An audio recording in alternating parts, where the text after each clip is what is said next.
ईश्वर जी की जय हो।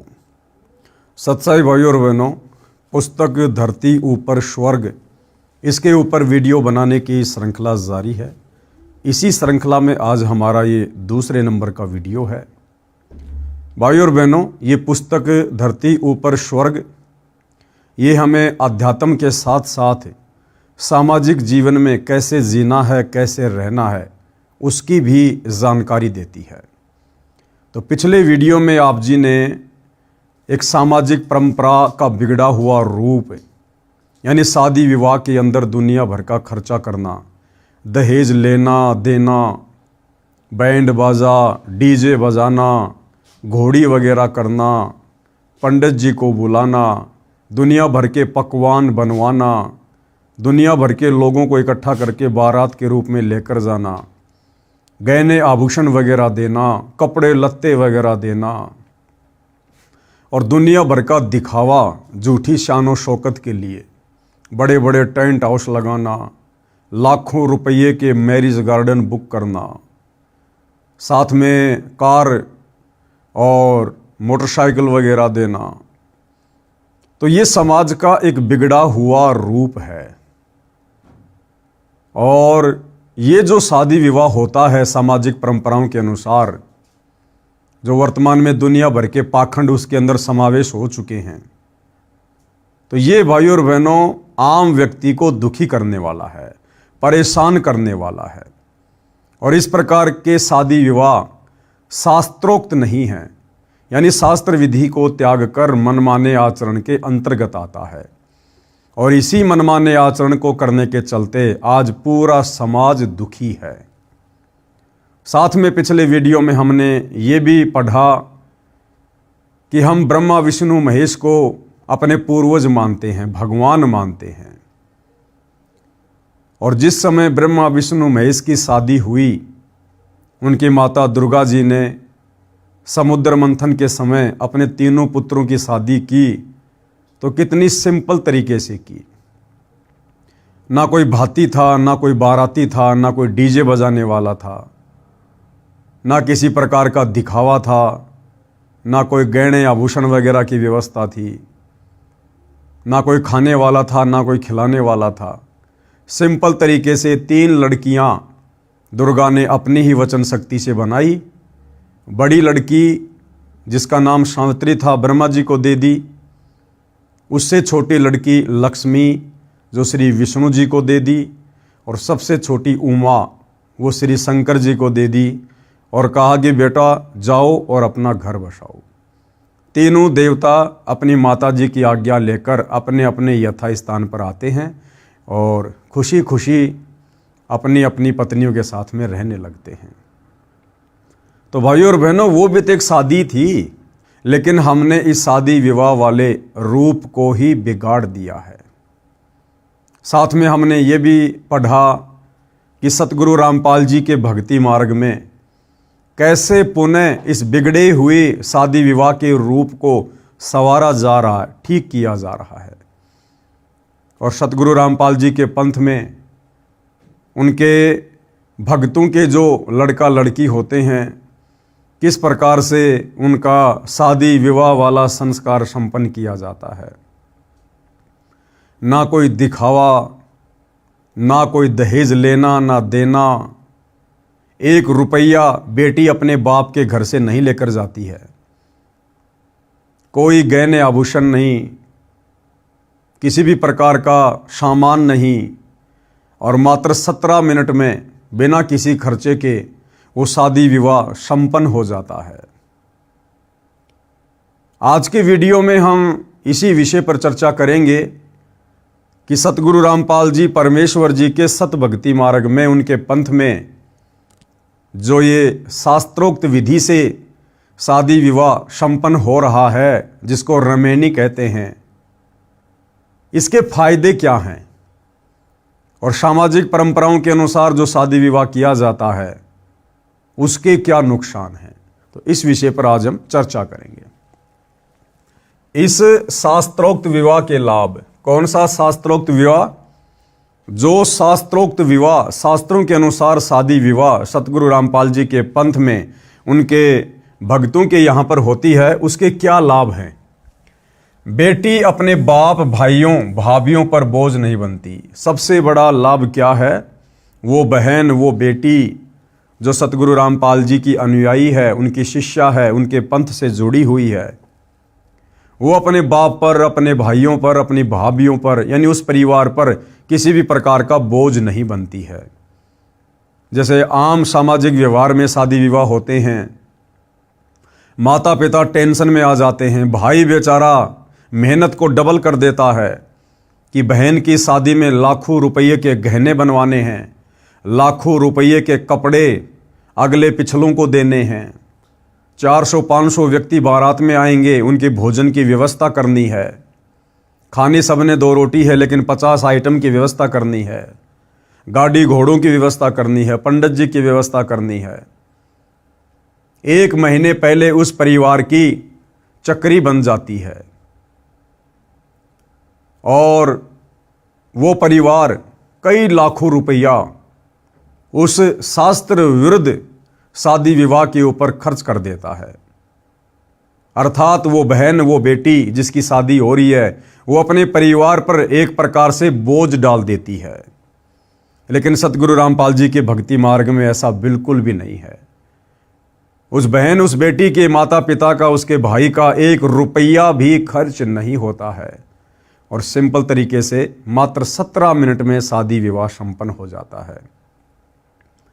जिस जोड़े में जो कपड़े पहनकर उस बहन ने, उस बेटी ने मात्र 17 मिनट में अपनी रमेणी यानी शादी संपन्न की होती है, उसी कपड़े में वो अपने ससुराल चली जाती है, अगले भगत के घर चली जाती है और मुश्किल से अपनी 2-4 जोड़ी कपड़े की जो वो पहना करती थी वही साथ में लेकर जाती है। इसके अलावा ना कोई सिलाई मशीन, ना कोई बेड, ना कोई कूलर, ना कोई एसी, ना कोई गाड़ी, ना दुनिया भर के कपड़े, ना गहने, कुछ नहीं। और इस प्रकार से वो बहन, वो बेटी अपने परिवार के ऊपर बोझ नहीं बनती है। तो सबसे बड़ा फायदा सतगुरु रामपाल जी के भक्ति मार्ग में शास्त्रोक्त विवाह का ये है। और दूसरा, शास्त्र विधि त्याग कर मनमाने आचरण से किए जाने वाले विवाह की हानि, यानी सामाजिक परंपराओं के तहत जो शादी विवाह किया जाता है, जो बहुत ज़्यादा खर्चीला होता है, दुनिया भर का दिखावा होता है, दहेज लेना देना, उसकी क्या हानि है? तो सबसे बड़ी हानि वो बेटी, वो बहन अपने परिवार पर, अपने माता पिता पर एक प्रकार से बोझ बन जाती है। बोझ, बेटी माता पिता के लिए बोझ बन जाती है जो स्वयं गलत रीति रिवाजों से बनाई गई है। बेटी को गर्भ में ही मारने लग गए, ये गलत रीति रिवाजों की देन है। यानी बेटी को अपने ऊपर बोझ समझकर गर्भ में ही मारना शुरू कर दिया गया था। हालांकि वर्तमान में सरकार के प्रयासों से उसके ऊपर कुछ हद तक लगाम लगी है, लेकिन फिर भी चोरी छुपे इस काल के लोक में सारे काम होते हैं।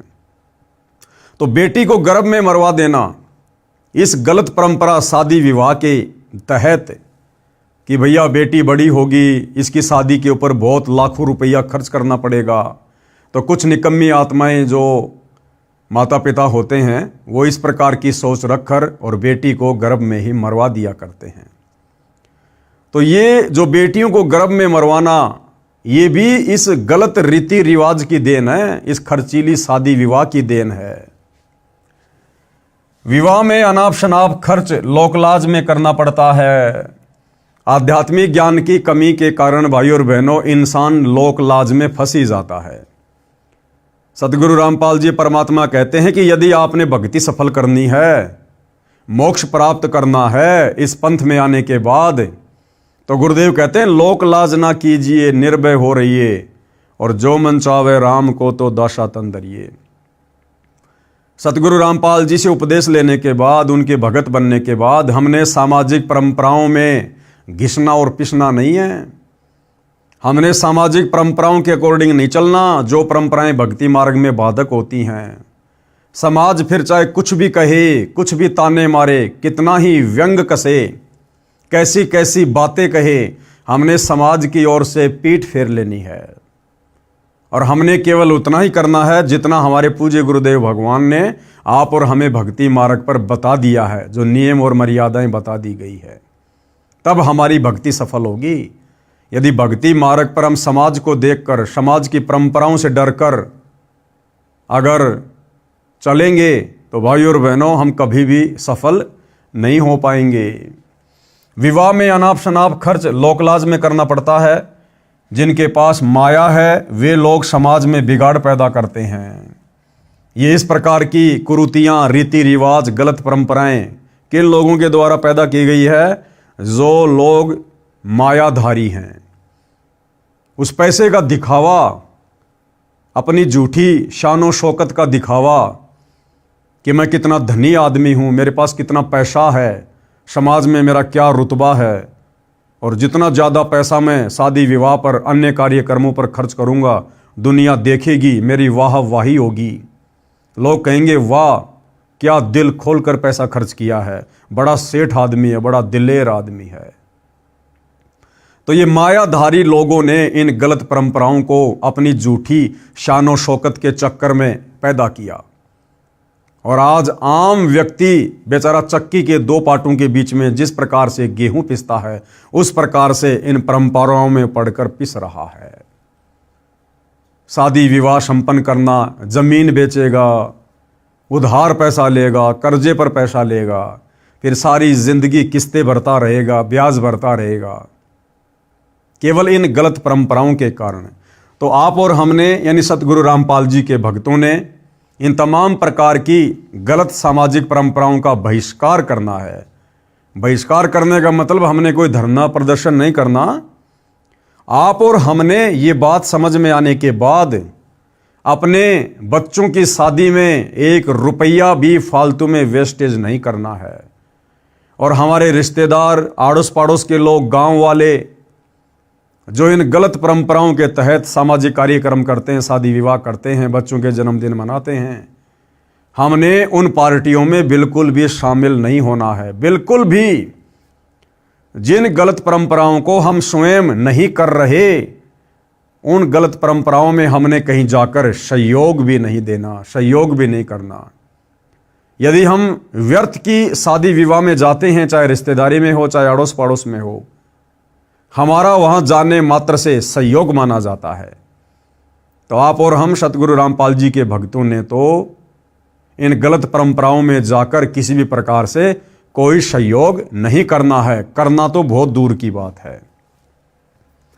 बेटी के विवाह में दहेज रूप में सोफा सेट, कुर्सी, मेज, बर्तन, मोटरसाइकिल, महंगी महंगी कार देना, गाजे बाजे, डीजे बजवाना, नाचना, गंदे गंदे गाने चलाना, शराब आदि का सेवन करवाना, मोटी धनराशि दान में देना, जो व्यर्थ की बकवास है।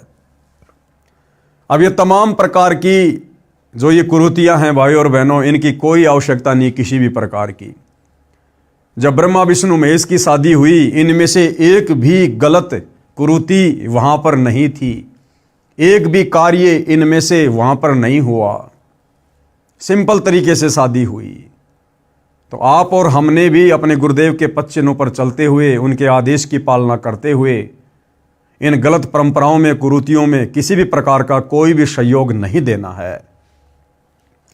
मोटी धनराशि दान में देना जो व्यर्थ की बकवास है। विवाह लड़का लड़की का होना है। जो उसमें नाचते गाते हैं, खुशी मनाते हैं, वे व्यर्थ के पापड़ बेलते हैं। उनको क्या मिलता है? अरे शादी लड़का लड़की की हो रही है और दुनिया भर के लोग जाकर शराब पीकर नाचते हैं, बकवाद करते हैं, भीड़ इकट्ठा कर रहे हैं। उनको क्या मिलेगा? अरे 2 टाइम की रोटी तो रोज अपने घर पर खाकर सोते हो। लेकिन ये मन की बकवाद है भाई और बहनों, मन की बकवाद। मन ने तो हमारे कर्म बिगड़वाने हैं, लेकिन अब पूज्य गुरुदेव भगवान की शरण में आने के बाद हमने मन को किसी भी प्रकार का मौका नहीं देना है और समाज के बिगड़े हुए स्वरूप को हमने पुनः सुधारने में अपने गुरुदेव का सहयोग देना है। एक हास्यपद उदाहरण गुरुदेव भगवान यहां दे रहे हैं। एक व्यक्ति कर्मचारी किराए के मकान में रहता था। उसका एक दोस्त भी उसी शहर में अन्य कॉलोनी में किराए पर रहता था। उस मकान मालिक के लड़के का विवाह हुआ तो किराएदार का जीवन न्योता दिया। किराएदार के पूरे परिवार ने मिठाई का आनंद लिया वह व्यक्ति अपने दोस्त के पास उसके मकान पर गया तो उसे पता चला कि इस दोस्त के मकान मालिक के लड़के का विवाह निकट ही है। उसने अपने दोस्त से कहा कि यार, तेरे मकान मालिक के लड़के का विवाह है। दोस्त पंजाबी भाषी था, बोला मैनू की, बोला मुझे क्या भाई, यानी विवाह मकान मालिक के लड़के का है, मेरे को क्या लेना देना, होता रहेगा। दोस्त बोला यार तू समझा नहीं, लड्डू मिलेंगे तेरे को, खाने को तेरा भी न्योता होगा। वह बोला तैनू की, यानी लड्डू मैं खाऊंगा, तू क्यों टेंशन लिए है। इसी प्रकार विवाह तो लड़के लड़की का होगा, यानी लड़के को पत्नी मिलेगी, घर बसेगा, और नाचने गाने डीजे पर कूदने वालों को क्या मिलेगा, और व्यर्थ में नोट वगैरह हवा में उड़ाने वालों को क्या मिलेगा, डीजे पर नाच नाच कर पसीना बहाने वालों को क्या मिलेगा। तो ये व्यर्थ की बकवाद है जो हमसे मन करवाता है। और भाइयों और बहनों, इस मन के ऊपर कंट्रोल, इन बकवादों के ऊपर कंट्रोल, जब तक हम सतगुरु रामपाल जी के सत्संग सुनना शुरू नहीं करेंगे और शास्त्र विधि के अनुसार हम सत भक्ति उनसे उपदेश लेकर शुरू नहीं करेंगे, तब तक इन तमाम प्रकार की बकवादों के ऊपर कंट्रोल नहीं हो सकता है। माया के मशकरों द्वारा समाज बिगाड़ दिया गया है। एक परंपरा पड़ चुकी है, कुर्सी, मेज, मोटरसाइकिल, अगली पिछलियों के कपड़े, बेटी को संतान होती है उसमें पीलिया रूपी दहेज, त्योहारों के समय सिंधारे, कोथड़ी, उल्टा सीधा सामान उठाए फिरते हैं। हमारे विवाह में ये कुछ भी नहीं होता। कौन से विवाह में? सतगुरु रामपाल जी के पंथ में, इस भक्ति मार्ग में सतगुरु रामपाल जी के भक्तों की जो बेटा या बेटियां होती हैं, उनके विवाह के समय ये इस प्रकार की बकवादें बिल्कुल भी नहीं होती हैं। एक भगत ने हमारे मिशन से जुड़ने से पहले एक लड़की का विवाह किया। उसने बताया कि हमारे पड़ोस में एक व्यक्ति ने बेटी का विवाह किया, उसमें सोफा सेट, बर्तन, मोटरसाइकिल, ढेर सारे कपड़े जो नुमाइश की तरह दिखाए गए थे, गाजे बाजे के साथ डीजे का धमाल मचाया गया। आसपास में चर्चा चली कि फलाना व्यक्ति ने सबसे ऊपर हाथ फेर दिया, यानी गांव में सबसे अधिक खर्च किया। मेरी लड़की भी जवान थी, मैं भी लड़का खोज रहा था। उस विवाह को देखने मेरी बेटी भी गई। उसने अपनी माता को बताया कि सुमन के डैडी ने कुर्सी, मेज, सोफा सेट, मोटरसाइकिल, बर्तन, इतने कपड़े आदि आदि दिए, सारा गांव सराहना कर रहा है। माँ, मेरे पापा के पास तो इतना कुछ करने को नहीं है, हम तो गरीब हैं। यूं कहकर बेटी रोने लगी, उठकर अलग कमरे में चली गई।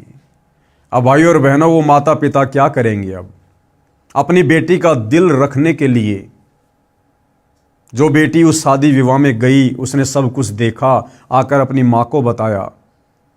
अब माता पिता की इतनी औकात नहीं जो उस व्यक्ति जैसी शादी कर दे, इतना धन नहीं, लेकिन बेटी के दिल को रखने के लिए उस माता पिता ने कहीं से कर्जा उठाना पड़ता है, जमीन बेचनी पड़ती है, गहने बेचने पड़ते हैं, और सारी जिंदगी वो पैसा चुकाते चुकाते बेचारा मर जाता है, लेकिन वो कर्जा नहीं चूकने में आता।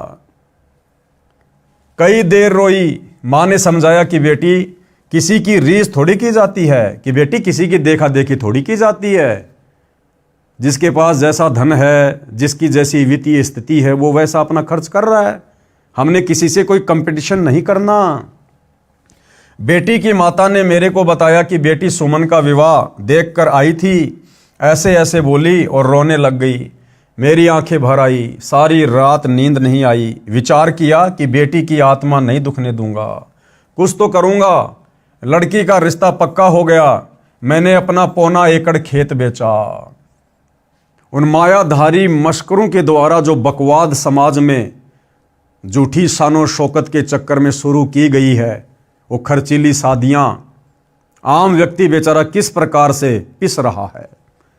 मैंने अपना 1.25 एकड़ खेत बेचा, लोक लाज का निर्वाह करते हुए सोफा सेट, कुर्सी, मेज, मोटरसाइकिल, ढेर सारे कपड़े लाया। बेटी खुश हुई, विदा कर दी। लड़का बहन को लेने गया तो बताया उस बेटी की 3 जेठानी थी, साझा परिवार था उनका। वे मेरी बेटी वाले सोफा कुर्सी सब एक कमरे में ऊपर नीचे भरे थे। कहीं ठीक से रखने का स्थान भी नहीं था, कबाड़ इकट्ठा कर रखा था। नाम दीक्षा लेने के बाद 2 बेटियों का विवाह किया। अब उसने क्या बताया कि मैंने तो अपनी बेटी का दिल रखने के लिए जमीन बेचकर इतना सारा सब कुछ सामान दिया, लेकिन जब मेरा लड़का अपनी बहन के ससुराल गया तो उसने देखा पहले से उनके घर में इतना सामान भरा हुआ है कि हमने हमारी बेटी को जो सामान दिया था उस सामान को रखने की जगह भी नहीं थी। यानी व्यर्थ में उस व्यक्ति ने दहेज रूप में कबाड़ा इकट्ठा किया, घर पे कबाड़ा इकट्ठा, वो भी लोकलाज के चक्कर में कि अगर मैं अपने बेटे की शादी में दहेज नहीं लूंगा, सामान नहीं लूंगा तो मेरे रिश्तेदार क्या कहेंगे, मेरे गांव वाले क्या कहेंगे, गरीब घर से लड़की लाया है, इतनी भी औकात नहीं थी, थोड़ा बहुत सामान भी नहीं दे पाया अपनी बेटी को। इस चक्कर में उस व्यक्ति ने भी कबाड़ इकट्ठा कर लिया और इधर से बेटी के बाप ने लोकलाज में आकर यदि मैं अपनी बेटी को थोड़ा बहुत कुछ नहीं दूंगा इसकी आत्मा दुखी होगी, समाज के लोग क्या कहेंगे, गांव के लोग क्या कहेंगे, कि इससे अच्छा तो ज़मीन बेच देता, कहीं से उधार ले लेता, बेटी को थोड़ा बहुत तो सामान देता। तो भाइयों और बहनों, जब तक हमें आध्यात्मिक ज्ञान नहीं होगा हम इसी प्रकार चक्की के 2 पाटों के बीच में इस लोकलाज में पिसते रहेंगे।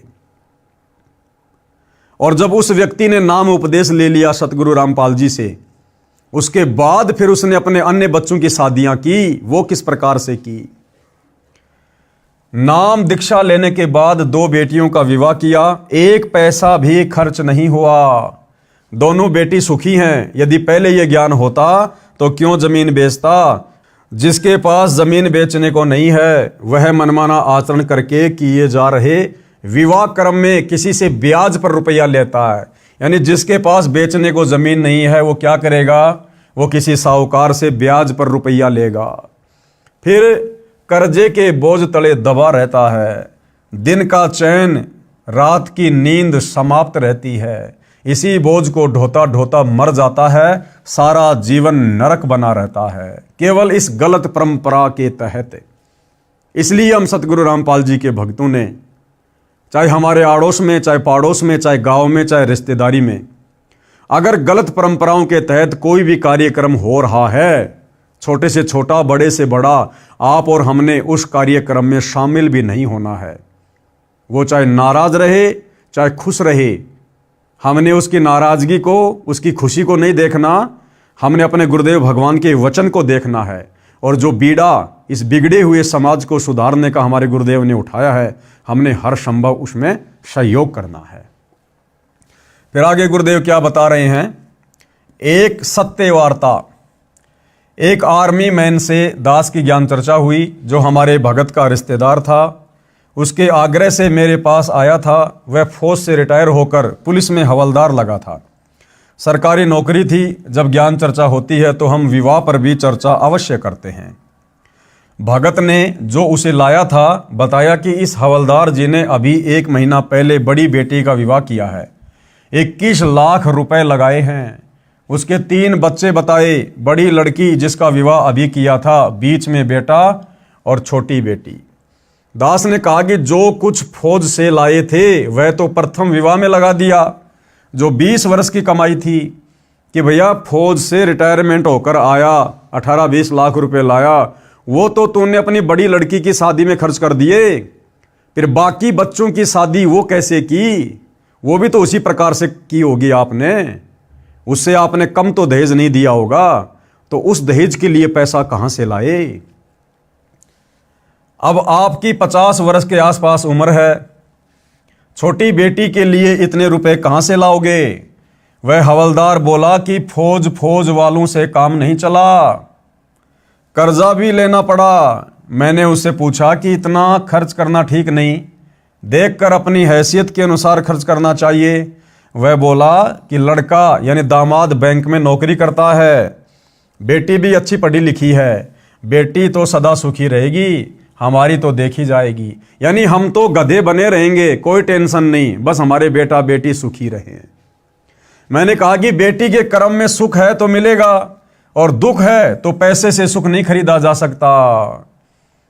क्या कह रहे हैं गुरुदेव? अगर उस बेटी के भाग्य में सुख है तो उसे मिलेगा ही मिलेगा, चाहे बाप किसी भी प्रकार से शादी करे, किसी भी परिवार में शादी करे। और यदि बेटी के कर्म में दुख लिखा हुआ है तो बाप के द्वारा दिया गया पैसा, प्लाट, गाड़ी, अनाप शनाप धन, ये कुछ भी काम नहीं करेगा। जैसे उसके कर्म में, उसके भाग्य में लिखा, उसे वही मिलेगा। वो पैसा वो लड़का शराब में बिगाड़ देगा, कोई फालतू का धंधा शुरू करके उसमें बर्बाद कर देगा। यानी भाइयों और बहनों, आप और हमें आध्यात्मिक ज्ञान नहीं है, हम सत्संग से नहीं जुड़े, और अगर सत्संग से भी जुड़े हैं तो नकलियों के पास, जिसकी वजह से हम धन से सुख खरीदने की सोच बैठे हैं। हम धन देकर अपने बेटा बेटी का भाग्य बदलने की सोच बैठे हैं। ऐसा हरगिज नहीं होता है। तो ये हमारी नालायकी और कर्महीनता होती है। दास ने एक उदाहरण सुनाया। हवलदार कुछ बोलता उससे पहले ही मैं शुरू हो गया। बताया कि मैं जेई जूनियर इंजीनियर की नौकरी सिंचाई विभाग में करता था। हमारा एक एमडी यानी आईएएस अधिकारी था, उसकी रिटायरमेंट निकट थी। उसने लड़की का विवाह किया। उसने सन 1988 में 3.5 लाख रुपए लगाए, जो वर्तमान के 1 करोड़ के समान थे। वह रिटायर हो गया। विवाह के 1 वर्ष बाद बेटी का तलाक हो गया। यानी जिस अधिकारी ने अपनी बेटी की शादी पर 1 करोड़ रुपए लगाए थे, कुछ दिनों बाद में उसकी बेटी का तलाक हो गया। वह अधिकारी टेंशन में रहने लगा। जो कमाया था लगा दिया, बेटी सुखी रहेगी ये सोचकर। न बेटी सुखी रही न स्वयं। भाई अगलों ने तलाक दे दिया तो बेटी भी दुखी, और अब वो अधिकारी भी टेंशन में आ गया कि जो पैसा मेरे पास में था, जो रिटायरमेंट के समय आया था, वो तो मैंने करोड़ों रुपया बेटी की शादी में लगा दिया। अब दोबारा बेटी की शादी कैसे करूंगा? अगर दोबारा शादी करूंगा तो पहले से कहीं ज़्यादा खर्चा करना पड़ेगा। तो ये सोचकर वो भी टेंशन में, उसी चिंता में हार्ट अटैक यानी दिल का दौरा हो गया, मर गया साहब। हवलदार तैस में आकर बोला कि जो विवाह तुम करते हो उनका तलाक नहीं होता। हवलदार ने ये बातें सुनकर सतगुरु रामपाल जी से क्या कहा कि जो विवाह तुम करते हो ना 17 मिनट में अपने भक्तों के बच्चों का, तो क्या तुम्हारे बीच में कोई तलाक नहीं होता क्या? मैंने कहा बहुत कम होता है। यानी कुछ एक आत्माएं जो निकम्मी होती हैं, ज्ञान को अच्छे से समझ नहीं पाती हैं, केवल वही लोग इस प्रकार की घटिया हरकतें करते हैं। और अगर तलाक हो भी जाता है तो भगत ने तो 1 रुपया दिया नहीं, 1 रुपया लिया नहीं। और बेटी यदि भक्ति कर रही है तो उसको तो दोबारा से अपने घर की बहू बनाने के लिए, बेटी बनाने के लिए सैकड़ों भगत लाइन में खड़े होंगे, फ्री ऑफ कॉस्ट उसकी भक्ति के बदौलत। क्योंकि भक्ति करने वालों का सतगुरु भाग्य लिख देता है। मैंने कहा कि बहुत कम होता है। यदि तलाक हो भी गया तो हमारा कौन सा 21 लाख लगा है, 10 दिन बाद बेटी का फिर विवाह कर देंगे, चवन्नी लगनी नहीं। ये सुनकर उसका अफरासा उतर गया। बोला ये बात तो सही है, मानने की है। मानना कहाँ था? झूठी लोक दिखावा परंपरा के बोझ के नीचे निकलना आसान नहीं है। हमारा ज्ञान सुनकर विचार करके बात समझ में आती है। यानी बिना सतगुरु रामपाल जी के सत्संग सुने और बिना उनसे उपदेश लेकर भक्ति शुरू किए ये बातें समझ में नहीं आनी है। काल का प्रेशर नहीं उतरता है। 3 महीने बाद वह भगत आया जो उस फौजी साहब को लाया था। उसने बताया कि वह रिश्तेदार हवलदार हार्ट अटैक से मर गया। सुबह मरा पाया। मैंने कहा यह तो स्पष्ट दिखाई दे रहा था। अब भाइयों और बहनों, देखो सतगुरु रामपाल जी स्वयं पूर्ण ब्रह्म परमात्मा हैं, और जो भी घटना या जो भी लीला, जो भी बातें सतगुरु किसी को बताते हैं, समझाते हैं, उसका एक रीजन होता है, सामान्य नहीं होता है। सतगुरु रामपाल जी को पता था कि ये हवलदार इसी प्रकार से टेंशन में आकर मरेगा, लेकिन पिछले जन्म की कोई अच्छी आत्मा थी परमात्मा की। परमात्मा एक बार मौका देता है, अपने भगत को प्रेरणा करके उस हवलदार को अपने पास में बुलाया, और यही सारी बातें शादी विवाह वाली, जिन शादी विवाह की बातों को लेकर आगे उस हवलदार ने हार्ट अटैक से मरना था, सतगुरु ने वही विषय शुरू किया कि काश ये आत्मा समझ जाए और फालतू में अपने बच्चों के शादी विवाह में अपनी पूरी जिंदगी की जो दौलत है, मेहनत से कमाया हुआ जो पैसा है वो ना लगाए और उपदेश लेकर सीधे साधे तरीके से बच्चों का विवाह संपन्न करे। इसको भक्ति भी मिलेगी और इसकी मौत भी टलेगी। लेकिन भाइयों और बहनों, 1% आत्माओं को छोड़कर 99% आत्माएं अपना भाग्य नहीं बदलवाती हैं और अंत में उस हवलदार के साथ वही हुआ। ठीक इसी प्रकार एक बार पूज्य गुरुदेव भगवान ने सत्संग में बताया कि मैं एक बार घर के पशुओं का जो खाना होता है, जो बिनोले होते हैं, खल होती है, वो लेने के लिए मार्केट में गया। 1-2 बोरी लेकर एक रिक्शा किया, रिक्शे में डाल दी और मैं रिक्शे वाले के साथ में उसी रिक्शा में बैठकर अपने घर को आने लगा। रास्ते में मैंने उसे समझाया कि भाई कल वहाँ सत्संग है, आप कल सत्संग में आना, थोड़ा बहुत समय परमात्मा की चर्चा के लिए भी निकालो। ये रोजी रोटी के लिए धंधा करते करते तो हमारे पूर्वज चले गए, क्या मिला उनको? सारी ज़िंदगी हम भी इसी प्रकार से लगे रहेंगे और एक दिन ऐसे समाप्त हो जाएंगे। मनुष्य जन्म हमें भक्ति के लिए मिला है, परमात्मा की चर्चा के लिए मिला है। तो कल सत्संग है, आप जी सत्संग में ज़रूर आना। और गुरुदेव ने उसको एड्रेस भी दिया। लेकिन भाइयों और बहनों, उस व्यक्ति ने कहा कि महाराज जी, सत्संग में कुछ भी लेना देना नहीं है, ये तो फालतू की बकवादे हैं। जो लोग फ्री हैं, ठाले बैठे हैं ना, ये तो उन लोगों के काम है, कमाएंगे नहीं तो परिवार कैसे चलेगा। यानी उस रिक्शे वाले ने गुरुदेव की बातों का विरोध किया। फिर आगे गुरुदेव भगवान ने कहा कि भाई गाड़ी रोक दे, क्योंकि वहाँ से गुरुदेव ने अपना स्कूटर लेना था। तो गुरुदेव ने कहा कि आप जाओ, मैंने आपको एड्रेस दे दिया है, आप जाकर घर पर ये सामान उतार दो। गुरुदेव अपना स्कूटर लेकर दूसरे रास्ते निकल पड़े। अब क्या होता है भाइयों और बहनों, वो व्यक्ति जो रिक्शा में वो सामान लेकर जा रहा था, वो गलती से दूसरी गली में चला गया। वो गली सकड़ी थी और रिक्शा का एक पहिया, एक टायर उस नाली में नीचे उतर गया, जिसके चलते रिक्शा का बैलेंस बिगड़ गया और वो पलटी खा गई। पलटी खाते ही वो जो बोरी थी पशु के आहार की, वो उस रिक्शा वाले के पैर के ऊपर आ गिरी और गिरते ही पैर टूट गया। चिल्लाया, आसपास के लोगों ने देखा, उसको निकाला, कहा भाई कहाँ जा रहे थे, क्या हुआ? फिर उसने बताया कि ऐसे ऐसे जा रहा था, गलत रास्ते में आ गया। तो उन लोगों ने फिर गुरुदेव भगवान को सूचित किया। गुरुदेव भगवान आए, उसको लेकर गए, उसके पैर पर पलस्तर करवाया, उसके बाद उसको घर पर छोड़ दिया। विचार करने की बात है भाइयों और बहनों।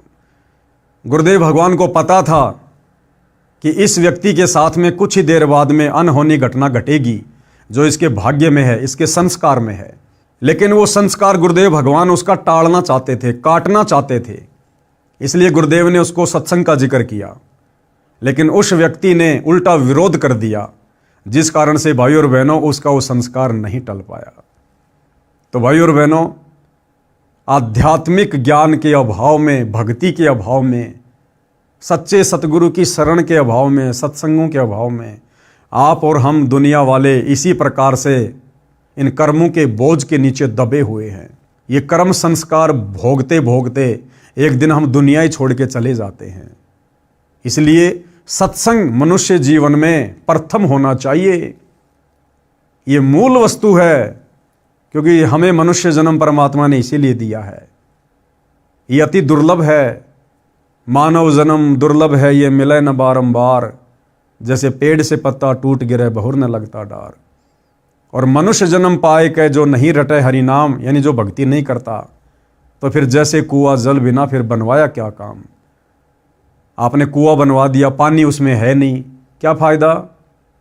इसी प्रकार इस मनुष्य जन्म को प्राप्त करके यदि हमने सत भक्ति, शास्त्र अनुकूल साधना, सच्चे सतगुरु से उपदेश लेकर नहीं की, तो हमारा जीवन व्यर्थ है। ये तो इसी प्रकार परमात्मा उस फौजी की उस दुर्गति को टालना चाहते थे, लेकिन वो अपनी दुर्गति नहीं टलवा पाया।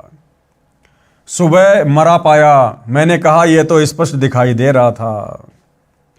अब भात रूपी परंपरा पर प्रकाश डालता हूं। अब क्या कह रहे हैं गुरुदेव कि शादी विवाह के बाद में फिर और सामाजिक बिगड़ी हुई परंपराएं दुनिया भर की, जिसमें एक है भात परंपरा। गांव में दास ने सुना था, बड़े बूढ़े मजाक मजाक में कहा करते कि छोरी यानी बेटी तो जावा भी संदे, यानी लड़की की तो संतान भी दुख देती है। जब भात आ जाता है उस समय इस बात को कहते सुना करते। हालांकि दिल खोलकर भात में रुपये खर्च करते थे, इस बात का ध्यान रखते थे कि लड़की को किसी की सुननी ना पड़े, इसलिए चोखा खर्च करते थे। अब भी करते हैं, परंतु वह पैसा व्यर्थ खर्च होता था। जो नगद देते वह तो काम आ जाता है, जो कपड़े आदि पर खर्च किए वह व्यर्थ है। ये भी देखा गया है कि 2 या 3 भाई हैं, वे पैसे इकट्ठे करके भात का जुगाड़ करते हैं। कुल मिलाकर भात को एक बोझ के रूप में माना जाता है। जिस बहन के भाई नहीं है उसके बच्चों का विवाह होता है, वह किसके घर भात न्योतने जाए। उस समय वह बेटी घर में छुप छुप कर रोती है। उसकी परेशानी देखकर हमने ये फैसला लिया है कि भात भी व्यर्थ में लाद रखा है, ये नहीं भरना है। बहन की मदद आपत्ति के समय डट कर करो। क्या कह रहे हैं गुरुदेव भगवान कि शादी विवाह की तरह ये भात परंपरा भी व्यर्थ की सामाजिक कुरीति है। एक प्रकार का बाप पर भाइयों पर वजन है, बोझ है। और हम सतगुरु रामपाल जी के भक्तों ने इस भात परंपरा में भी किसी प्रकार का कोई सहयोग नहीं देना है। हमने भात वगैरह नहीं भरना है। गुरुदेव भगवान कह रहे हैं यदि आपकी बहन को पैसे की जरूरत है तो आप उसको उधार देकर मदद कर सकते हैं, लेकिन इन परंपराओं के माध्यम से अपने पैसे का दिखावा मत करना, अन्यथा सतगुरु का वचन टूटेगा। और सतगुरु का वचन टूट गया तो जीवन हमारा बर्बाद है, क्योंकि जीवन केवल यही नहीं है। ये शरीर छूटने के बाद में फिर क्या होगा। सतगुरु का वचन तोड़कर भक्ति करने वालों का ये शरीर छूटने के बाद क्या होगा, फिर 184 योनियां भोगनी पड़ती हैं। तो गुरुदेव कह रहे हैं कि हमने इस प्रकार की परंपरा में किसी प्रकार का कोई सहयोग नहीं करना है। अब आगे क्या कह रहे हैं गुरुदेव, सुनते हैं कि उसके भाइयों ने 21,000 रुपये का भात भरा है, एक के भाइयों ने 51,000 रुपये का भात भरा है, किसी गरीब की बेटी के भाई 1100 रुपये भी नहीं दे पाते। उस बहन की नज़र झुकी रहती है, बेटी का निर्वाह अपने काम कमाई से होगा, भात या दहेज से सारे जीवन का काम नहीं चलेगा। आती जाती औरतें पता नहीं क्या क्या कहती हैं, वह बेटी अंदर ही अंदर बहुत दुखी रहती है। इसलिए इस परंपरा को विराम देना है, ख़त्म करना है हम लोगों ने। बेटी को सुखी करना है, बेटी किसी की मोहताज आश्रित ना रहे, उसको ज्ञान के आधार से मजबूत बनाया जाए, जैसा दास कर रहा है। लड़की आते ही भाभी का त्योड़ी पड़ जाती है, यानी दुनिया भर की गलत परंपराएं। लड़की जब अपने ससुराल से मायके आती है तो भाभी को टेंशन हो जाती है, माथे में तोड़ियां पड़ जाती हैं कि अब इसको 2-4 जोड़ी कपड़े देने पड़ेंगे, चलती को 150 रुपये देने पड़ेंगे, क्योंकि आप और हम लोगों ने परंपरा ही ऐसी बना दी जो कि व्यर्थ का बोझ है, भार है। तो हम सतगुरु रामपाल जी के भक्तों ने इस प्रकार की परंपराओं में किसी प्रकार का कोई सहयोग नहीं देना है। लड़की आते ही भाभी के त्योड़ी पड़ जाती है, मन मन में कहती है आ गया 5-10 हज़ार रुपये का खर्च, तीसरे दिन बैठी रहती है। ऐसी बातें करती दास ने कई औरतें सुनी है। ये तो आम बात है भाइयों और बहनों, गाँव में पहले इसी प्रकार से होता था, क्योंकि हर गांव में हर घर में ये गलत परंपरा अपने पैर पसार चुकी है। तो ये तो घर घर की कहानी है। जब छोटा था, अब हमारी बेटी बहन अपने माता पिता भाई भाभी से मिलने आती हैं तो सम्मान के साथ पूरे ठटोरे से आती हैं, अपनेपन के भाव से आती हैं। जैसे मेहमान आता है, 2 रोटी का खर्च रहता है, यदि माता पिता भाई भाभी पैसे या कपड़ा देना चाहें तो हाथ जोड़ लेती है। सतगुरु रामपाल जी के भक्ति मार्ग में जब ये बहन या बेटी अपने पीहर जाती है तो पीहर वालों को किसी प्रकार की कोई टेंशन नहीं होती है। उनको पता है कि ये सतगुरु रामपाल जी की भगत है, ये हमारे घर की रोटी के अलावा 1 रुपया भी नहीं लेगी। हराम समझती है, हराम। 1 जोड़ी कपड़ा भी माता पिता से नहीं लेगी, 1 रुपया भी अपने भाई या भाभी से नहीं लेगी। सामान लेना तो बहुत दूर की बात है, जैसी आई थी वैसी ही वापस 2-4 दिन बाद में चली जाती है। तो ना तो भाई भाभी को कोई टेंशन, ना माता पिता को कोई टेंशन, और वो बहन भी खुशी खुशी जाती है, खुशी खुशी आराम से आती है। कहती है हमने लिया मान लिया, यानी आप लोगों ने देने का जो मन कर लिया ना, बस समझो हमने ले लिया, बाकी लेते हम कुछ नहीं। हमारे गुरुजी का आदेश नहीं है। आपने पाल पोस कर इतनी बड़ी की, पढ़ाई लिखाई में कोई कसर नहीं छोड़ी। अब उन बहन बेटियों के आने का भाभी भी इंतजार करती है, फोन करके भी लाडों में उलावने देती है। इसी क्यों भूल गई, आ जाया कर, हम भी कुछ लागे हैं तेरे। इस बात से बेटी का सिर ऊंचा होता है तथा सम्मान बढ़ता है। बेटी अपने भाई भतीजों के प्रति विशेष लगाव रखती है, अपनी आत्मा मानती है। इस लेन देन के व्यर्थ के दिखावे ने पवित्र रिश्तों में विष घोल रखा है। इससे कुछ सहारा बेटी को नहीं मिलता, अपनी कमाई से पूरा पड़ता है, यानी निर्वाह चलता है। अब जो पैसा टका बहन बेटी को दिया जाता है शादी के समय या बाद में आती है जाती है उस समय, भाई और बहनों, उससे बहन बेटी का पूरा जीवन का खर्चा नहीं चल सकता। और वैसे भी वो बेटी बाप से ले लेके उसकी कर्जदार बनेगी। अगले जन्म में उसके घर की भैंस बनकर, गाय बनकर या खेत में बैल बनकर वो चुकाना पड़ेगा, उस दामाद ने भी और उस बेटी ने भी। तो ऐसी व्यर्थ की परंपराओं में जिन भक्तों को ज्ञान होता है वो नहीं पढ़ते हैं। अपनी कमाई से पूरा पड़ता है, यानी निर्वाह चलता है। हम परमात्मा कबीर जी की शरण में हैं, हमारी बेटियां बेटे भी परमात्मा की शरण में हैं, भक्ति सेवा दान करते हैं, परमात्मा हर प्रकार से बरकत देता है। यदि किसी से ले लिया तो अगले जन्म में देना होगा। इसलिए हमारी बेटियां इस विश्वास पर डटी हैं, 1 रुपया भी नहीं लेती हैं। एक बेटी ने क्या बताया, क्या बता रहे हैं गुरुदेव? एक बेटी ने बताया, मैं जब नाम दीक्षा से पहले अपने घर जाती थी तो चलते समय भाई 100-200 रुपए देता था, मैं लेती थी। भाभी का स्वभाव अच्छा नहीं था, वह बाद में भाई के साथ झगड़ा किया करती थी। मेरी माताजी बताती थी, परंतु लालच नहीं छूटता था। पैसे लेती थी, सोचती थी कि जलती रहेगी जलने वाली। सब भाभी एक जैसी नहीं होती, कई तो अपनी नंदों को माँ से भी अधिक प्यार देती है, वे अच्छे खानदान की बेटी हैं। मेरी ननद आती थी, मेरा पति भी बहन को रुपये देता था, दुख तो मुझे भी होता था। कह देती थी कि हाथ बोझकर काम किया करो, इतना इतना रुपया दिया करें, घर भी तो देखना चाहिए। जब से नाम दीक्षा ली है काल का जाल ठीक से समझ लिया, अब इस नरक को नहीं ढोएंगे, यानी व्यर्थ का लेना देना बिल्कुल भी नहीं करेंगे। ना अपनी ननद को देंगे और ना पीहर से आते समय किसी से यानी अपनी भाभी से कोई 1 रुपया लेंगे। नाम दीक्षा के बाद जब मैं अपनी माँ के घर गई और चलने लगी तो भाई 500 रुपये का नोट देने लगा। मैंने हाथ भी नहीं किया।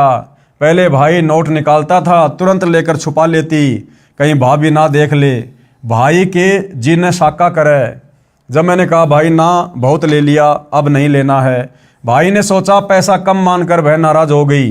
भाई की आंखों में आंसू आ गए, बोला बहन तेरा भाई गरीब है इसलिए थोड़े रुपए दे रहा है, ले ले, कभी भगवान करेगा तो अपनी बहन को घने घने दूंगा। मैंने कहा भाई मैंने नाम दीक्षा ली है गुरुजी सतगुरु रामपाल जी से, उनके ज्ञान को समझा है। उनकी शर्तें हैं कि कोई बहन अपने भाई या माता पिता से शादी के बाद रुपए कपड़े नहीं लेगी। परमात्मा पर भरोसा करो। एक बहन ने सत्संग में बताया कि मैं घर गई तो चलते समय मेरी माँ ने 5000 रुपये मेरी जेब में डाले और बता दिया इतने रुपए हैं। मैं लालच में आ गई, ले आई। तीसरे दिन भैंस का बच्चा काटड़ा मर गया, यानी सतगुरु की मर्यादा टूट गई।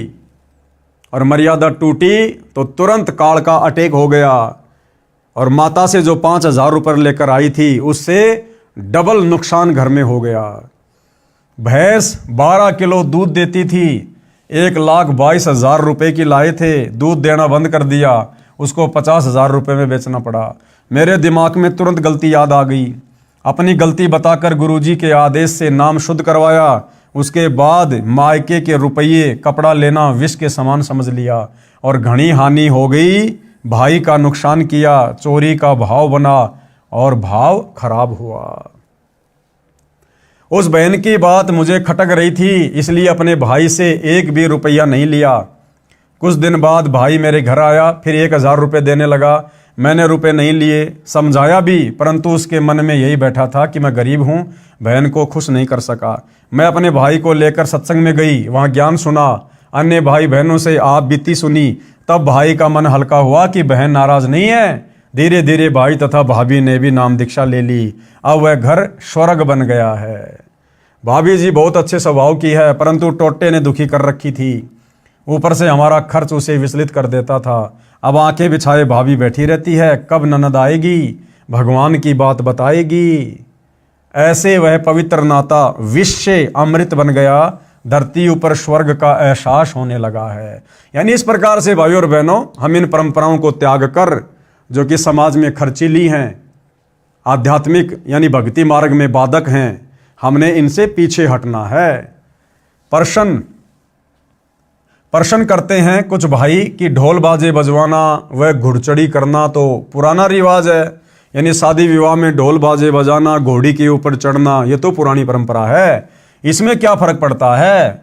अब उसका स्थान डीजे ने ले लिया, जमाना बदल गया है, नाचना गाना तो आम बात हो गई, आप मना क्यों करते हो। कुछ रुपए चलते समय बहन बेटी को देना उसका सम्मान है। तो गुरुदेव भगवान ने उस नादान व्यक्ति की शंका का किस प्रकार से समाधान किया। इसका उत्तर यह है, प्रथम तो यह शास्त्रों के विपरीत है, यानी हमें मनुष्य जन्म भक्ति करके यहां से मोक्ष करवाने के लिए मिला है, और मोक्ष मार्ग में यदि हम इन परंपराओं में उलझे रहेंगे, लेन देन में उलझे रहेंगे, तो ये शास्त्रों के विपरीत हो जाता है। और शास्त्र विधि को त्याग कर मनमाना आचरण करने वालों का कभी भी मोक्ष नहीं होता। प्रथम तो यह शास्त्रों के विपरीत है। विवाह घुड़चढ़ी से या डीजे से नहीं होता, लड़के लड़की का होता है। गली में नाचना कूदना, बाप बेटी, माँ चाची ताई बुआ भाई चाचे ताऊ सब बेशरम होकर नाचते हैं। ये कौन सी सभ्यता है। ये नहीं करना है, ये कंजरों वैश्याओं का काम होता था। जो कंजर होते थे इस प्रकार से नाचना गाना करके मांग मांग के खाया करते थे, और वेश्याएं जो चंद पैसों के लिए अपनी इज्जत को बेचकर इस प्रकार के कार्य किया करती थी, मुजरा किया करती थी, पैसे वालों को खुश किया करती थी। तो गुरुदेव कहते हैं ये इस प्रकार से नाचना गाना सरेआम विवाह में, शादियों में, अन्य इन कार्यक्रमों में, परमात्मा कहते ये तो कंजरों का और वैश्यों का काम होता था, जो आज घर घर में गांव गांव में शुरू हो गया है। ये कंजरों वैश्यों का काम होता था। अब सामान्य समाज भी इसी गंदगी में धंस गया है। इस लोक में न जाने कब क्या घटना घट जाए, इसलिए हम परमात्मा से डरकर सब बकवास छोड़कर परमात्मा के संविधान में चलते हुए अपनी सब क्रिया करते हैं। यानी हम सतगुरु रामपाल जी के भगत, ये ज्ञान होने के बाद, भगवान से डरकर उनके संविधान का विधान का ज्ञान होने के बाद अपनी भक्ति को सफल करने के लिए तमाम प्रकार की बकवादों से पीछे हटकर और सीधे साधे तरीके से गुरु वचन में रहते हुए चलते हैं। सुनो एक दुखद घटना। क्या कह रहे हैं गुरुदेव भगवान कि तुम्हें एक घटना सुनाता हूं। एक दिन समाचार पत्रों में छपा कि एक बारात जा रही थी, जिस कार में दूल्हा बैठा था वह दुर्घटनाग्रस्त हो गई। दूल्हा तथा दूल्हे का जीजा जो उसी कार में बैठा था घटना स्थल पर ही दम तोड़ गए। पहले दिन सारा परिवार गली में नाच रहा था, डीजे बजाया जा रहा था, वे सब फोटो भी समाचार पत्र में छपे थे। दुर्घटना के बाद उसी घर में रोने धोने की हाहाकार मची थी। अब बताओ भाई और बहनों, आध्यात्मिक ज्ञानहीनता, ना समझी, सत्संग का भाव। पहले दिन सब नाच रहे थे, गा रहे थे, डीजे पर शराब पी रहे थे, खुशी मना रहे थे। अगले दिन लड़का शादी के लिए चला, जिस गाड़ी में दूल्हा था, और दूल्हे की गाड़ी में तो उसके खास रिश्तेदार यार दोस्त ही होते हैं, उसका जीजा भी था, और वो गाड़ी दुर्घटनाग्रस्त हो गई, एक्सीडेंट हो गई। दूल्हा भी मर गया, जीजा भी मर गया, 2-4 और मर गए। अब भाई और बहनों, जिस घर में एक दिन पहले डीजे पर नाचा जा रहा था, खुशी मनाई जा रही थी, अब उस परिवार में हाहाकार मच गया, मातम मनाया जा रहा है।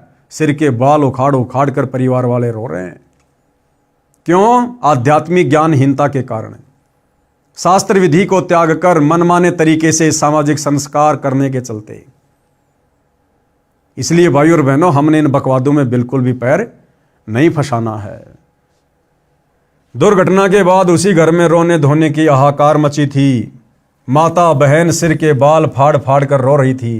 पिता भाई चाची ताई सब रो रहे थे, टक्कर मार रहे थे। अब बज गया डीजे। यदि परमात्मा से डरकर इंसान चले, राम को राम समझे तो बचाव होता है। इसलिए मैं अकर्तव्य कर्म करने की आज्ञा नहीं देता।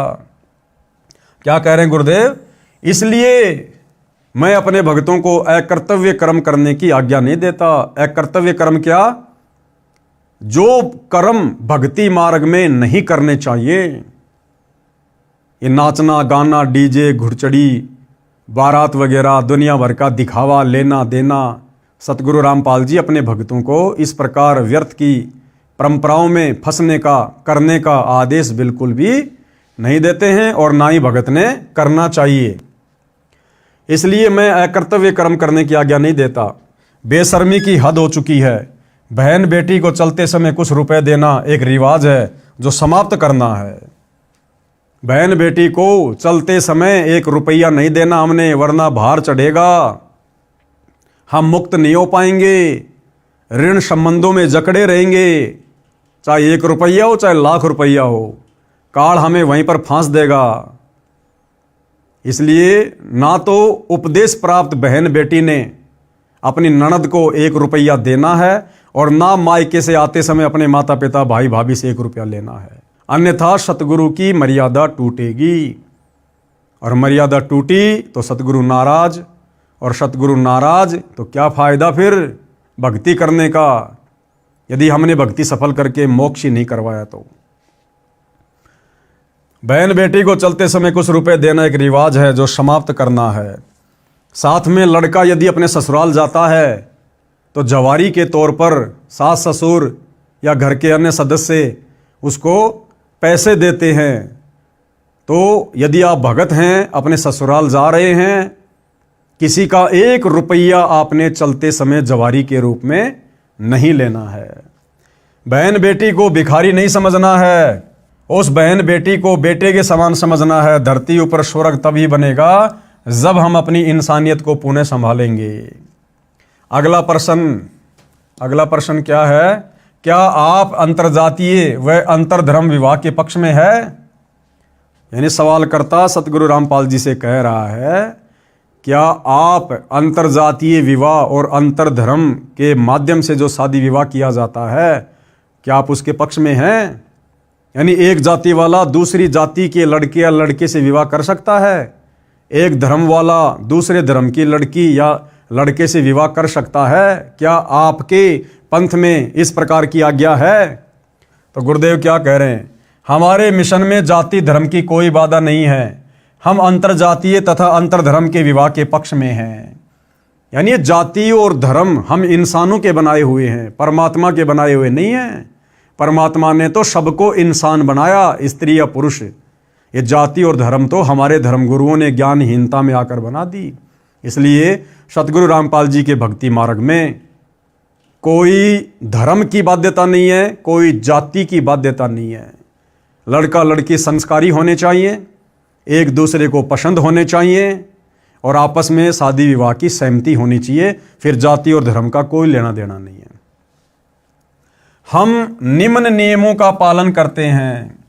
यानी सतगुरु रामपाल जी के पंथ में उपदेश लेने के बाद में क्या क्या नियम है, क्या क्या मर्यादा है जिनका हमने पालन करना होता है, विशेषकर शादी विवाह के समय।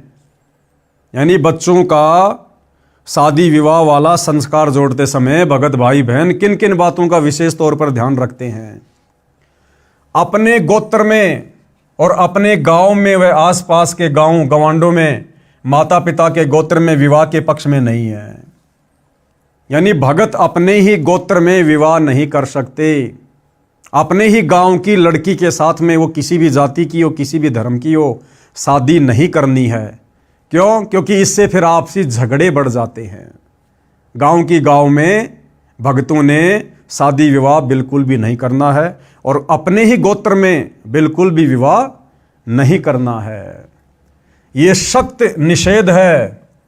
मुसलमान अपने नियम अनुसार कर सकते हैं, लेकिन जो व्यक्ति मुसलमान धर्म को फॉलो करते हैं और सतगुरु रामपाल जी के भगत हैं, यहाँ लिखा जा रहा है कि वो कर सकते हैं। लेकिन भाई और बहनों, देखो नियम तो सबके लिए है। अब मुसलमान ने यदि सतगुरु रामपाल जी से उपदेश ले लिया है तो अब उसका समाज मुसलमान समाज नहीं है। अब वो मुसलमान नहीं रहा, उसका धर्म मुसलमान नहीं है। सतगुरु रामपाल जी का नारा है, जीव हमारी जाति है, मानव धर्म हमारा, हिंदू मुस्लिम सिख ईसाई धर्म नहीं कोई न्यारा। अब उस मुसलमान भगत ने भी अपनी परंपराओं को, उन क्रियाओं को जो सदियों से चली आ रही है, उसको चेंज करना है। और गुरुदेव भगवान के जो नियम हैं संगत के ऊपर, उन्हीं नियमों में रहकर हमने बच्चों के शादी विवाह वाले संस्कार को पूरा करना है।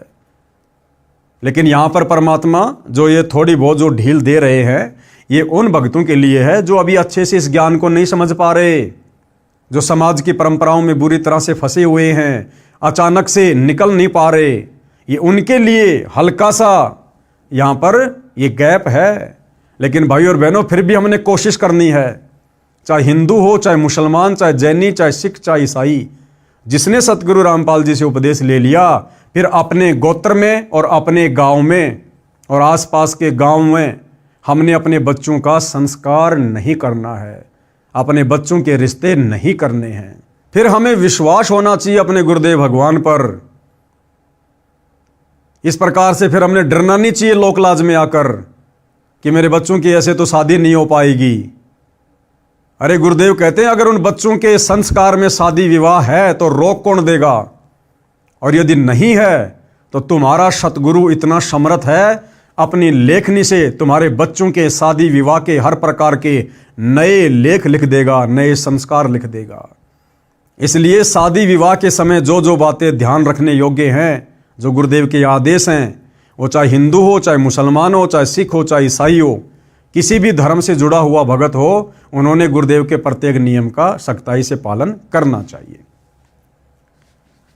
यदि अंतरधर्म विवाह मुसलमान हिंदुओं में करते हैं तो उसके लिए गोत्र को छोड़कर अन्य उपरोक्त सब नियम लागू रहेंगे। यदि हिंदू भी किसी मुसलमान लड़की से विवाह करेगा, उसके लिए भी गोत्र को छोड़कर अन्य उपरोक्त नियम लागू होंगे। इसी प्रकार सिख, ईसाई या अन्य के लिए नियम रहेंगे, यानी गांव गवांड पड़ोसी गांव में विवाह नहीं कर सकते।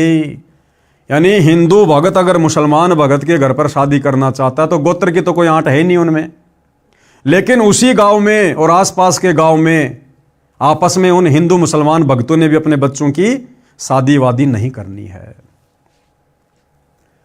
आगे गुरुदेव भगवान किसी के प्रश्न का जवाब दे रहे हैं। प्रश्न, क्या आप प्रेम विवाह लव मैरिज के पक्ष में हैं? तो गुरुदेव क्या कह रहे हैं? हाँ, परंतु निम्न शर्तों के साथ में, कि हम लव मैरिज के पक्ष में हैं, लेकिन उसकी भी कुछ मर्यादा है, कुछ नियम हैं। उपरोक्त प्रतिबंधित बिंदुओं को ध्यान में रखकर माता पिता की सहमति के साथ प्रेम विवाह कर सकते हैं। मान लीजिए लड़का लड़की आपस में अपनी बातचीत शुरू कर देते हैं शादी विवाह की, तो गुरुदेव भगवान कह रहे हैं कि उन दोनों ने अपने अपने माता पिता को सूचित करना पड़ेगा। और यदि उनके माता पिता उस शादी विवाह के पक्ष में हैं, समर्थन में हैं, तो फिर लव मैरिज करने में किसी प्रकार की कोई दिक्कत नहीं है। लेकिन भाई और बहनों, सतगुरु रामपाल जी से उपदेश लेने के बाद जो भाई बहन अनमैरिड हैं, उन्होंने इस प्रकार की गलती नहीं करनी चाहिए। ये लव मैरिज अपनी तरफ से रिश्ते बनाना, ये नहीं करना चाहिए, इससे बचना चाहिए।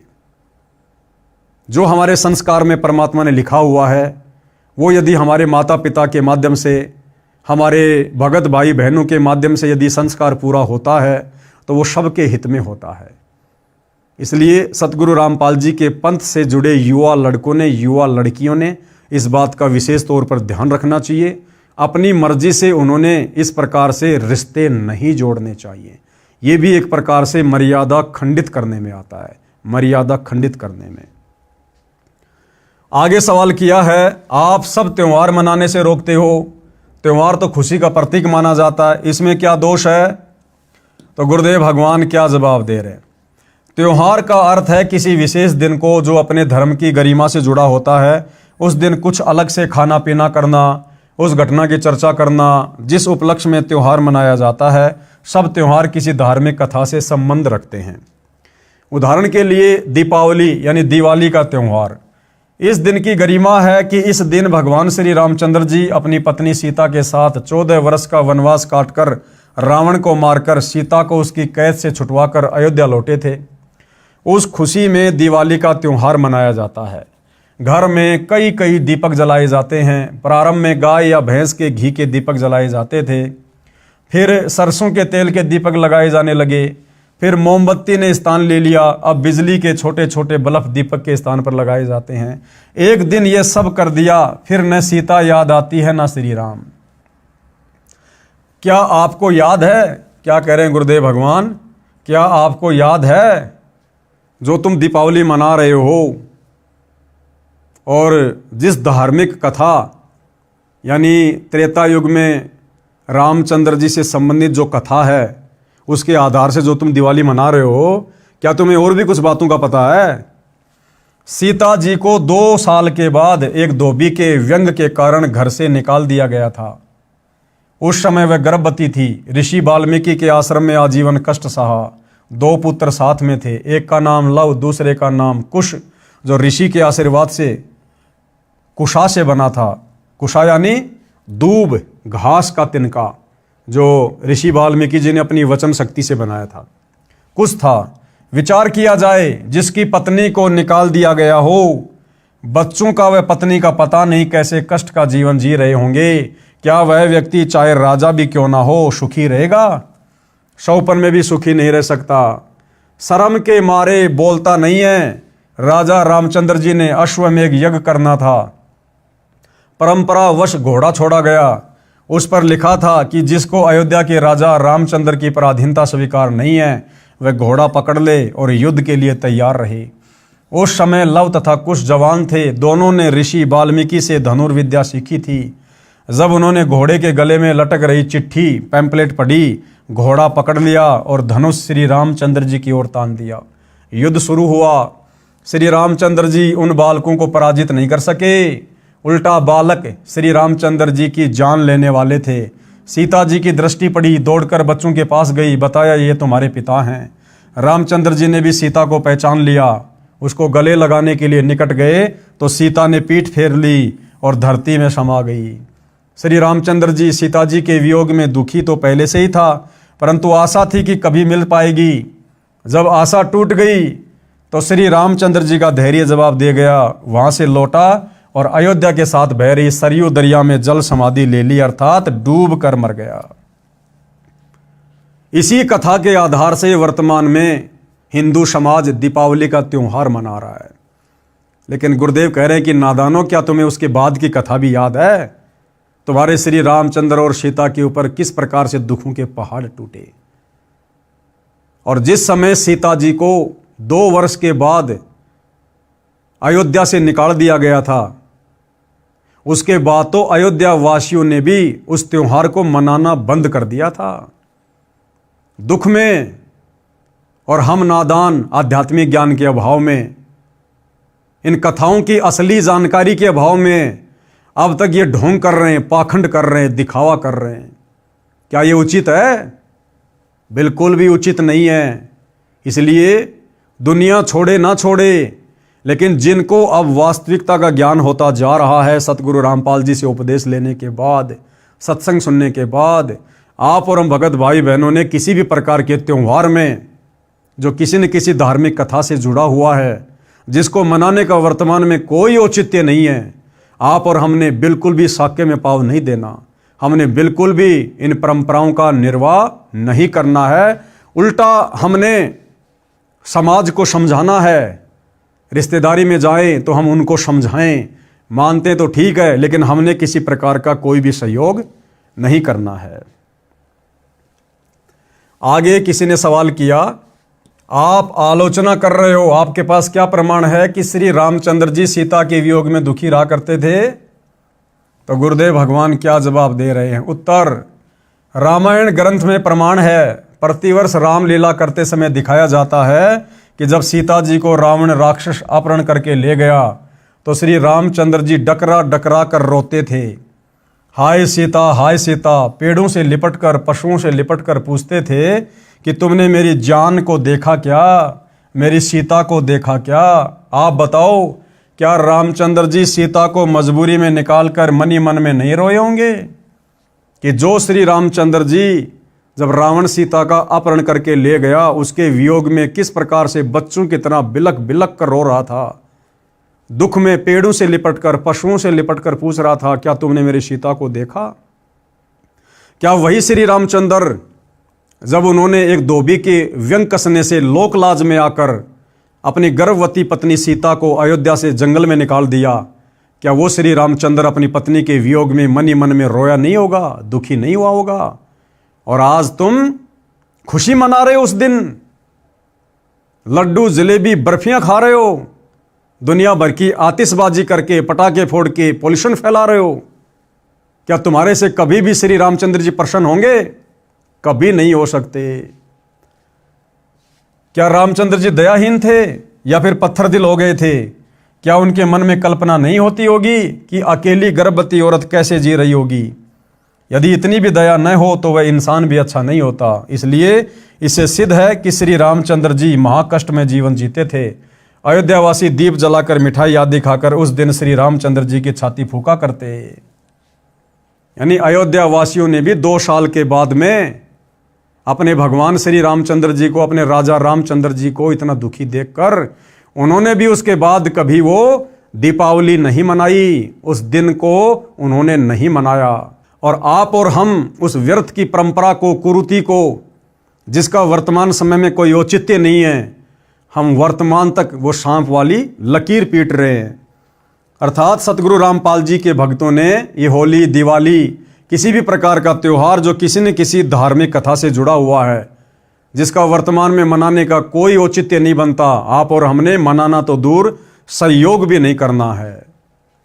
विचार करो, जिस रामचंद्र जी व सीता जी के आने की खुशी में दीपावली का त्यौहार मनाना शुरू किया, जब सीता अयोध्या से चली गई, श्री रामचंद्र जी ने आत्महत्या सीता के वियोग में की, यानी जल समाधि ले ली। अब क्यों मना रहे हो खुशी?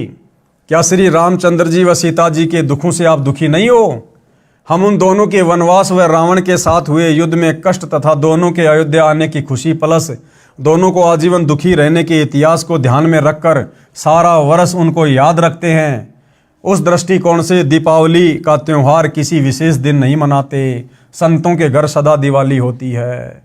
यानी जो व्यक्ति मनुष्य जन्म प्राप्त करके पूर्ण संत से उपदेश लेकर भक्ति शुरू कर देता है, उसके घर में तो रोजाना ही दीपावली बनती है, रोजाना दीपावली।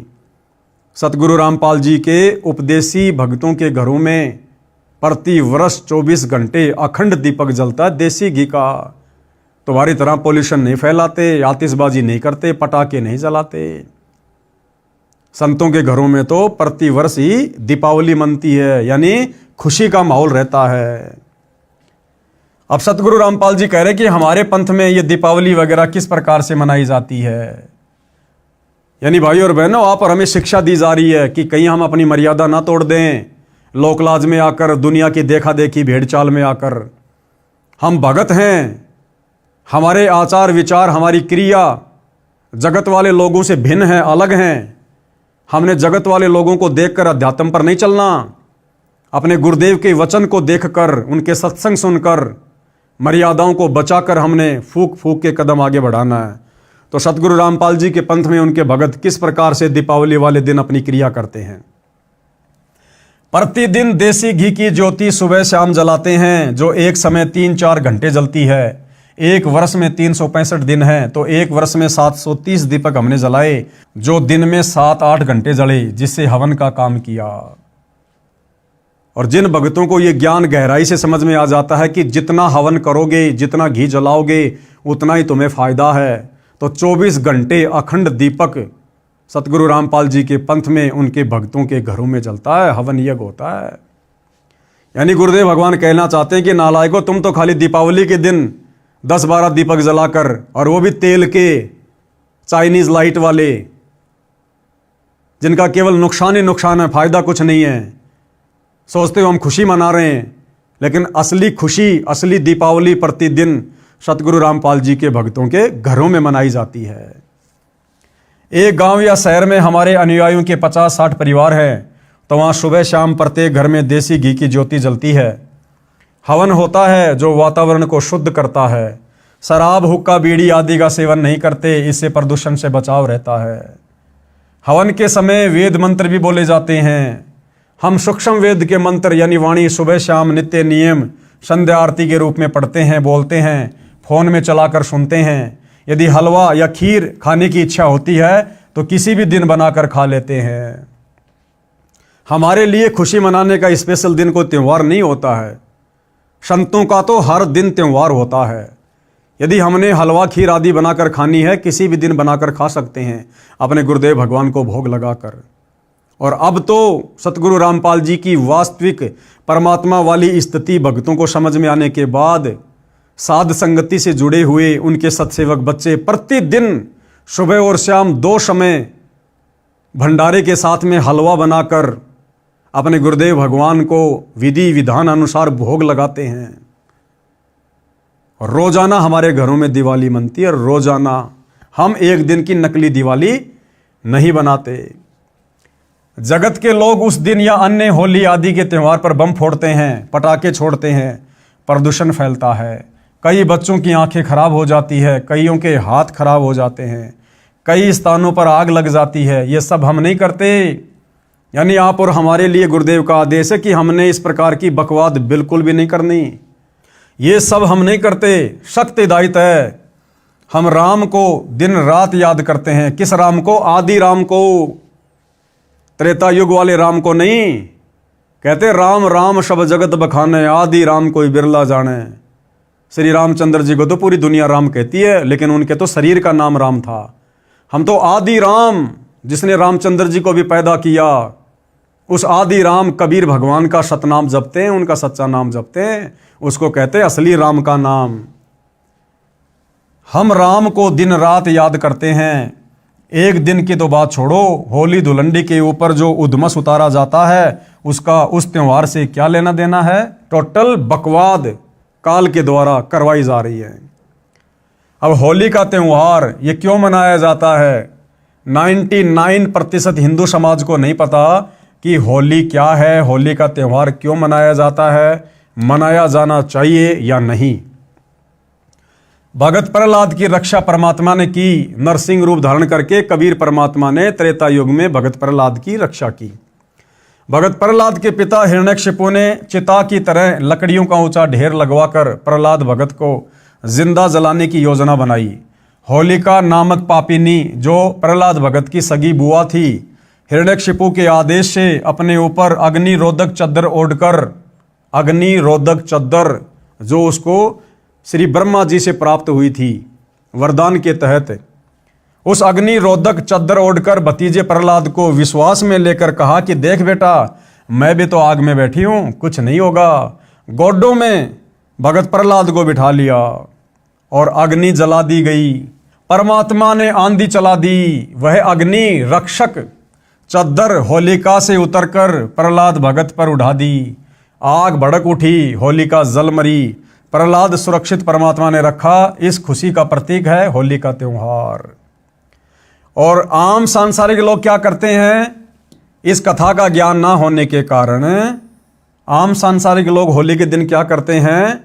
जगत क्या करता है? इस दिन लट्ठम लट्ठा दारू पीकर लड़ाई झगड़े, एक दूसरे में रंग वगैरह फेंकना, कीचड़ वगैरह फेंकना, अभद्र हरकतें करना।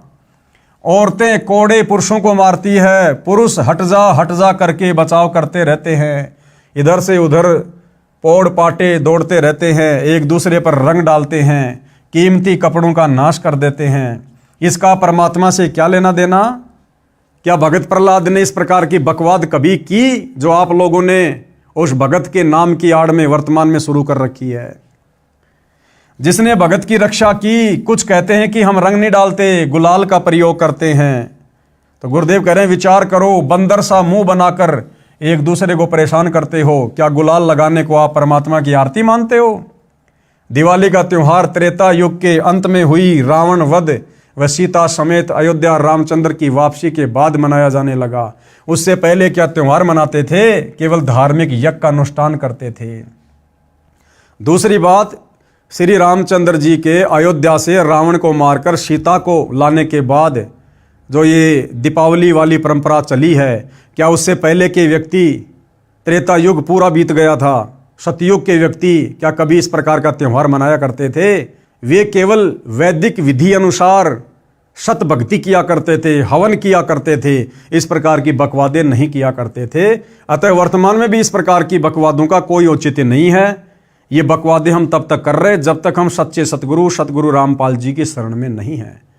जब तक हमें उनके प्रवचन सुनने को नहीं मिलेंगे, सत्संग सुनने को नहीं मिलेंगे, तब तक ही हम इस प्रकार की बकवादें कर रहे हैं। हम सतगुरु रामपाल जी के भगत इस प्रकार के किसी भी पाखंड में, आडंबर में अपना समय और पैसा बर्बाद नहीं करते हैं, क्योंकि हमें उनके सत्संगों से सब कुछ समझ में आ गया है। होली का त्योहार सतयुग के अंत में प्रहलाद भगत की रक्षा परमात्मा द्वारा नरसिंह रूप में की जाने के बाद प्रारंभ हुई। उस समय सतयुग लगभग 16 लाख वर्ष बीत चुका था। उससे पहले तो यह त्योहार नहीं मनाया जाता था, केवल धार्मिक यज्ञ शास्त्रों के अनुसार किए जाते थे, जैसे हम करते हैं।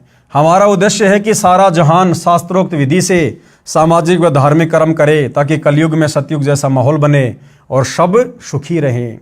कहने का मतलब है जितने भी त्योहार हैं, व्यर्थ की सामाजिक परंपराएं हैं, ये सिवाय बकवाद के कुछ भी नहीं हैं। और यदि हम लोग भगत होने के बावजूद इस प्रकार की बकवादें करते हैं तो हमारी मर्यादा टूटेगी, सतगुरु का वचन टूटेगा और हम कभी भी भक्ति मार्ग पर सफलता प्राप्त नहीं कर सकते। इसलिए जब तक आम सामाजिक लोगों को जागरूकता नहीं है, इस बात की जानकारी नहीं है, वो तो इस प्रकार की बकवादें कर सकते हैं, लेकिन भक्तों ने भक्ति लेने के बाद, उपदेश लेने के बाद इस प्रकार की बकवादों से कोसों दूर रहना है। अब गुरुदेव क्या कह रहे हैं कि हम क्या करते हैं? हम क्या करते हैं? हम प्रतिदिन परमात्मा का शुक्र कई कई बार करते हैं। तीनों समय की आरती के समय परमात्मा का धन्यवाद करते हैं, उनका शुक्र मनाते हैं कि हे परमेश्वर, आपने हमें कैसे इन तमाम प्रकार की बकवादों से बाहर निकालकर सत भक्ति प्रदान कर दी, अन्यथा हम भी आज इन्हीं बकवादों में उलझे रहते, अपने मनुष्य जीवन को बर्बाद करते रहते। एक दिन ड्रामा नहीं करते, शास्त्रों अनुसार धर्म कर्म करते हैं और धर्म यज्ञ करते हैं। अजब गजब बात। कौन सी अजब गजब बात है? एक भगत बना, उसने बताया कि हम चाचा ताऊ के 11 भाई बहन हैं, सब शादीशुदा हैं, हमें 11 वर्ष हो चुके हैं, कोई त्यौहार नहीं मनाया। कारण वर्ष में एक मौत इतनी निकट हो जाती है कि त्यौहार नहीं मना पाते। यानी जब भी कोई त्यौहार आता है, उस भगत ने कहा कि उससे पहले हमारी निकटतम रिश्तेदारी में जो खासम खास होते हैं, उनमें किसी न किसी की मृत्यु हो जाती थी, जिस कारण से 11 वर्ष हो गए हमने अभी तक कोई त्यौहार नहीं मनाया। विचार करें, जिनके मृत्यु हो जाती है वे रोते हैं, गांव के लोग मस्ती मनाते रहते हैं, फिर उनकी बारी आती है, वे मुंह लटका कर रोते रहते हैं, अन्य त्योहार का ड्रामा कर रहे होते हैं। और हम क्या करते हैं? यानी सतगुरु रामपाल जी के भगत अब क्या करते हैं? ज्ञान होने के बाद किसी की आत्मा ना दुखे, इसलिए हम व्यर्थ दिखावा नहीं करते, दिन रात राम को याद करते हैं, यानी परमात्मा की भक्ति करते हैं। हम धार्मिक अनुष्ठानों को त्योहार रूप में मनाते हैं, वहाँ कोई गाना बजाना नहीं करते, केवल सत्संग करके, पाठ करके परमात्मा का गुणगान करते हैं, धर्म यज्ञ करते हैं। उस समय हलवा, खीर, लड्डू, जलेबी आदि बनाते खाते हैं, ऐसे त्योहार मनाते हैं। तो सतगुरु रामपाल जी के भक्ति मार्ग में उनके भक्तों के द्वारा किस प्रकार से त्योहार मनाए जाते हैं, क्या उसकी विधि है, क्या उसकी प्रोसीजर है, ये सारी बातें आज आपको इस वीडियो के माध्यम से सुनने और जानने को मिली। तो भाइयों और बहनों, इसी प्रकार से हम ये जानकारियाँ प्राप्त करते रहेंगे। यदि जानकारियाँ होंगी तो हम मर्यादा तोड़ने से बचे रहेंगे, मर्यादा टूटने से बचेंगी तो हमारी भक्ति सफल होगी, और भक्ति सफल होगी, हमारे गुरुदेव भगवान प्रसन्न होंगे, और गुरुदेव भगवान प्रसन्न तो हमारा सतलोक का टिकट पक्का। इस गंदे लोक से, जन्म मरण से, लख 84 योनियों की कष्ट से छुटकारा पक्का। तो आप और हमने धीरे धीरे इस भक्ति मार्ग पर अपने गुरुदेव भगवान के प्रत्येक वचन को दृढ़ता के साथ फॉलो करते हुए आगे बढ़ना है। हमने दुनिया को नहीं देखना है, संसार क्या कर रहा है, क्या संसार की मर्यादा है, हमने उस तरफ बिल्कुल भी ध्यान नहीं देना है। जितना गुरुदेव भगवान ने बता दिया, समझा दिया, आदेश दे दिया, हमने उस आदेश में रहकर अपनी भक्ति को सफल करना है। तो भाइयों और बहनों, आज के वीडियो में गुरुदेव के आशीर्वाद से केवल इतना ही। कल फिर परमात्मा की सेवा में हाजिर होंगे। तब तक गुरुदेव भगवान हम सबको आज्ञा दे, आशीर्वाद दे, सद्बुद्धि दे। बंदी छोड़ सतगुरु रामपाल जी भगवान की जय हो।